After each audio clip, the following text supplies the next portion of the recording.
How you doing again? Good. My question, you said about the full American story, and we're living in a season where a lot of people are concerned about the division that we have. But my pertinent question is, what do you think about reparations?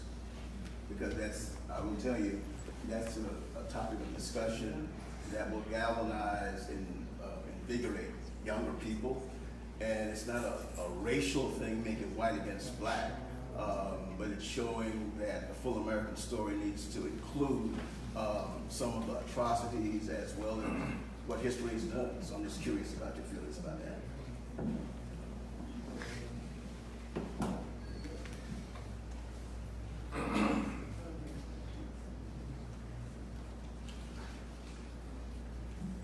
The answer is yes.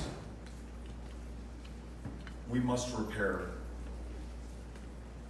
this country from its very founding, kidnapping people from West Africa, bringing them here in bondage to literally build the wealth of the United States and to establish what has become the most powerful country on the face of the planet. And a country which must reckon with the fact that the descendants of those who built this wealth and this opportunity in the first place have not in any meaningful way been able to share in the fruits of the labor that was provided. 10 times the wealth in white America than there is in black America today.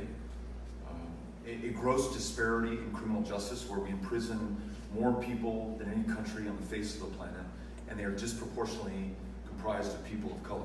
Our jails in our prisons today. In public education, the access is not equal. And 1954, Brown versus Board of Education, here we are in 2019, and segregation in our public schools is as bad as it has ever been in this country.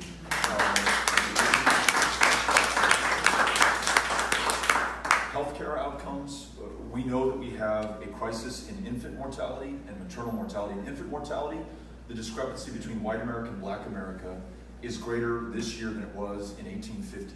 In maternal mortality, 3 times as deadly to be an African American woman in this country today. So the case is made, but it will require, as you just said, telling the full story of this country. I'm at the beginning of a book that my wife lent me that she said changed her life. It's Just Mercy by Brian Stevenson. And on her advice and the advice of others, I reached out to Mr. Stevenson to get his thoughts on this question. Given his work on criminal justice issues, on freeing those who've been wrongfully imprisoned and placed on death row for crimes they did not commit, and who was instrumental in the establishment to a memorial to peace and justice in Montgomery, Alabama. And he used that word, story.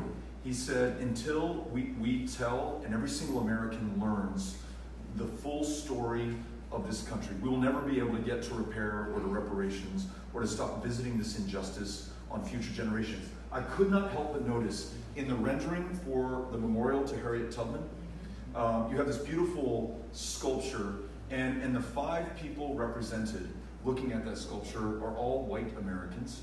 I think 4 of the 5 are children. And we think about other atrocities and disasters that other countries have endured.